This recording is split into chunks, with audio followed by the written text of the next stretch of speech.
नमस्कार मेरे बच्चों, जेनेक्स अकेडमी के ऑनलाइन प्लेटफॉर्म में आपका स्वागत है। मैं आपका चहेता संगीत दास आपका फिर से स्वागत करता हूं।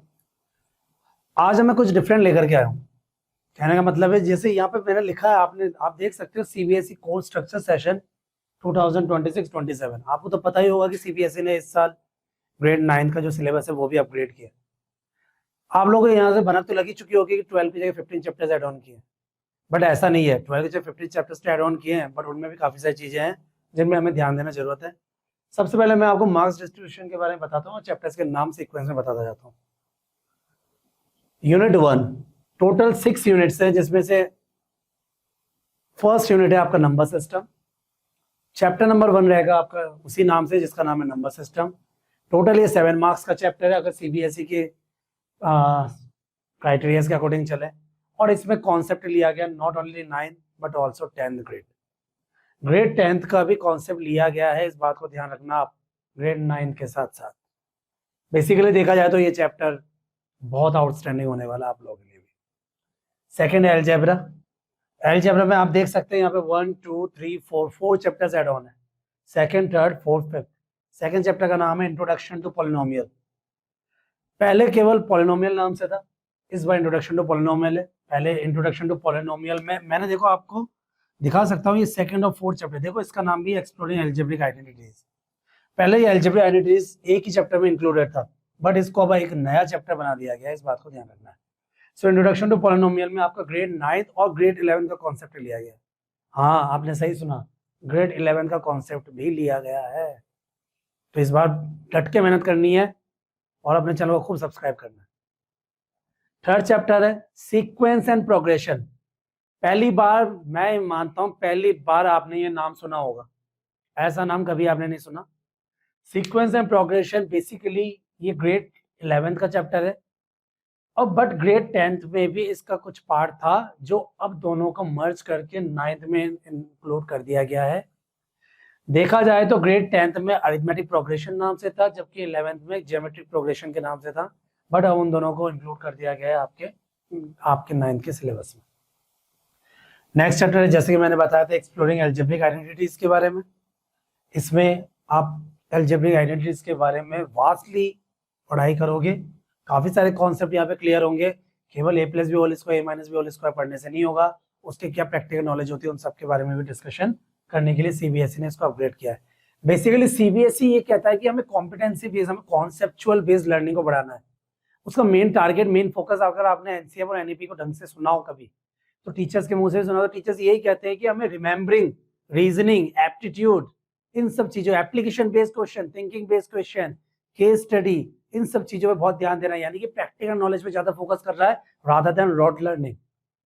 तो उन सबको ध्यान में रखते हुए जो पुरानी बुक थी उसमें फिर भी थोड़ा बहुत रॉड लर्निंग का पोर्शन था, बट अब जो बुक आपके पास आएगी, सीबीएसई ने पूरा दिमाग में रख करके इस बुक को डिजाइन किया है, जिसमें इन चैप्टर्स को इंक्लूड किया है। इसके अलावा not only chapters but also concepts, जो इस बार कॉन्सेप्ट्स है वो आपके लिए बड़े डायनामिक होने वाले हैं। नेक्स्ट है lean, fifth chapter, that is linear equation two variables. पहले भी ये नाम हुआ करता था, I do agree. Linear equation two variables नाम से आपका चैप्टर है, बट आपने अगर उस चैप्टर को अच्छी तरह खोल के देखा होगा तो आपको पता चलेगा कि बहुत ही लेस कॉन्सेप्ट दे रखा है उसमें, कंटेंट भी बहुत कम है उस चैप्टर में। लेकिन इस बार सीबीएसई ने क्या किया है, ग्रेड 9 और ग्रेड 10 को मिला करके ही क्या कर दिया, इंक्लूड कर दिया है। इसमें जो 10th क्लास में आप तरह तरह के मेथड पढ़ोगे एक्स और वाई को फाइंड आउट करने के लिए, वेरिएबल्स को फाइंड आउट करने के लिए, सब्स्टिट्यूशन मेथड और elimination method, step deviation method, पिछली बार भी 10th में नहीं था, इस बार भी 10th में नहीं है। इवन जहां तक मुझे पता है इस बार 9th में भी इंक्लूड नहीं किया इन्होंने। लेकिन बाकी जो दोनों मेथड है आपके, elimination method, substitution method, graphical method, वो सारे इस चैप्टर में इंक्लूड किए गए। बहुत मजा आने वाला है इस बार आपको, बहुत ही मजा आने वाला है। 6th चैप्टर थर्ड यूनिट के अंदर आता है। वैसे आपको मैं बता दूं, ये जो यूनिट 2 है ये टोटल ओवरऑल 20 मार्क्स का है। अब आप पूछोगे सर चैप्टर वाइज क्यों नहीं दे रहे हो आप? देखो, चैप्टर वाइज सीबीएसई कभी नहीं कहता है। आप ग्रेड 10 का पेपर देखोगे, ग्रेड 9 का पेपर अगर उठाओगे अपने आप, जो आपके होम एग्जाम्स होते हैं, बेसिकली ये होता है कि टोटल ओवरऑल इसको एग्रीगेट करके हमें 20 मार्क्स का करना होता है, ना कि आप किसी भी एक चैप्टर को 4 मार्क्स का, 5 मार्क्स का ऐसे कह सकते हो। वो एग्जामिनर के ऊपर डिपेंड करता है कि ये 20 मार्क्स वो कैसे बनाएगा, उसको स्प्लिट कैसे करेगा।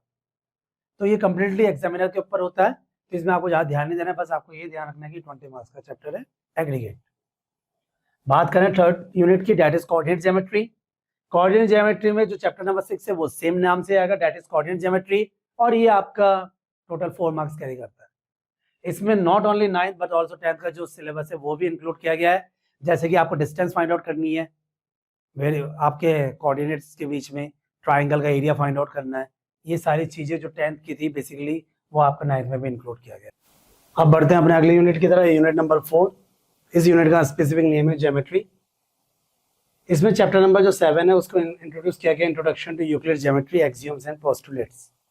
ये बेसिकली देखा जाए तो जो 9th का कोर्स है वही है, बट इसमें भी आपकी हिस्ट्री वगैरह काफ़ी एड ऑन की गई है। अपना यहाँ पे हम इंडियन हिस्ट्री के बारे में पढ़ेंगे और ज्योमेट्री कहाँ से आया ये सब पढ़ेंगे। केवल आप 2 और 4 पेज की नहीं पढ़ोगे, इसमें काफ़ी सारी चीज़ें इंक्लूड होने वाली है। Chapter number 8 lines and angles, इसी नाम से ये चैप्टर पहले भी हुआ करता था। टोटल 9th के जो कॉन्सेप्ट है जो पहले पढ़ चुके हैं वही कॉन्सेप्ट बस उसमें थोड़े बहुत एड ऑन किए गए हैं इस बार। चैप्टर 9 ट्राइंगल्स, जिसमें आपने कॉन्ग्रुएंसी के बारे में पढ़ा है, जो फॉर्मर स्टूडेंट्स है आपके जो सीनियर्स उन्होंने कॉन्ग्रुएंसी के बारे में पढ़ा था। इस बार भी आप कॉन्ग्रुएंसी के बारे में पढ़ोगे, बट इस बार प्रैक्टिकल नॉलेज आपको ज़्यादा मिलेगी कि कॉन्ग्रुएंसी कहाँ यूज़ होता है, कहाँ यूज़ नहीं होता है, और इसके कितने फायदे और कितने नुकसान है। चैप्टर 10 फोगॉन्स, दैट इज क्वाड्रिलेटरल, इस नाम से आएगा आपका चैप्टर।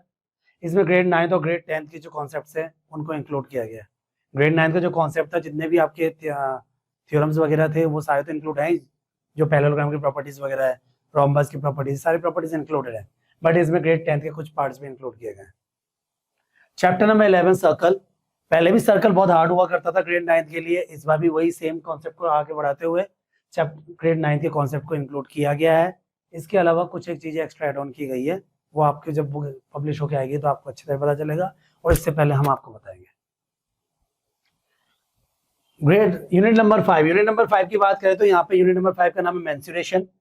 पहले मेंसुरेशन में केवल एक ही चैप्टर इंक्लूड था, जिसमें आप केवल क्या पढ़ते थे, देखो 2 साल पहले जब मेंसुरेशन था तो उसमें क्यूब, क्यूबॉइड, स्फीयर और हेमिस्फीयर और सिलेंडर, कोन, इनके बारे में पढ़ते थे बस। लेकिन इस बार जो आप पढ़ोगे मेंसुरेशन में एरिया और पेरीमीटर भी पढ़ोगे, जिसमें आप सर्कल का एरिया, क्वाड्रिलेटरल का एरिया, जिसमें रेक्टेंगल का एरिया कैसे निकालते हैं, ट्राइंगल का एरिया कैसे निकालते हैं, सारी चीजें पढ़ोगे इसमें। सो एरिया पेरीमीटर का चैप्टर अलग रखा गया है, वॉल्यूम का चैप्टर अलग रखा गया है। पहले एरिया और वॉल्यूम का चैप्टर सेम हुआ करता था, अगर आपको याद हो। इसमें ग्रेड 10th का काफी सारा पोर्शन इंक्लूडेड है, या बेसिकली देखा जाए तो ग्रेड 10th का ही पोर्शन है। ग्रेड 9 के पोर्शन के लिए वॉल्यूम और वॉल्यूम वाला चैप्टर इंक्लूडेड है। यूनिट 5 का एक और चैप्टर है जो चैप्टर नंबर 13 है, जिसका नाम होगा सरफेस एरिया और वॉल्यूम। बस बेसिकली ये नाम तो पहले भी हुआ करता था, बट इस बार इसके 2 पार्ट कर दिए गए, जैसे मैंने बताया था। चैप्टर 12 अलग नाम से था और चैप्टर 13 आपके सरफेस एरिया वॉल्यूम के नाम से। दोनों चैप्टर का टोटल मार्क्स जो डिस्ट्रीब्यूशन है वो 14 मार्क्स का है, उसका वेटेज 14 मार्क्स का है, और कॉन्सेप्ट जनरली ग्रेड 9 को कवर करते हुए बनाए गए। बात करें लास्ट यूनिट की, जो कि यूनिट नंबर 6 है, उसमें उसका नाम है statistics and probability. Chapter number 14 होगा आपका स्टैटिस्टिक्स, और चैप्टर नंबर 15 होगा आपका इंट्रोडक्शन टू प्रोबेबिलिटी। दोनों चैप्टर को मिला के 10 मार्क्स का चैप्टर है, और दोनों में से जो कॉन्सेप्ट लिए गए वो 9-10 के लिए गए हैं। इसका मतलब है इस बार सिलेबस आपके लिए काफ़ी चैलेंजिंग होने वाला है, इसलिए इस बार आपको काफ़ी मन लगा के पढ़ाई करनी है और हमारे चैनल को फॉलो करते हुए जाना है। तो इसी के साथ, इसी उम्मीद के साथ मैं अपना नेक्स्ट वीडियो लेके आऊँगा, जो कि कम्प्लीटली बेस्ड होगा सेशन 2026 और 27 के ऊपर, जिसमें आपको पूरी नॉलेज और पूरा कवर दिया जाएगा। Thank you so much, good night.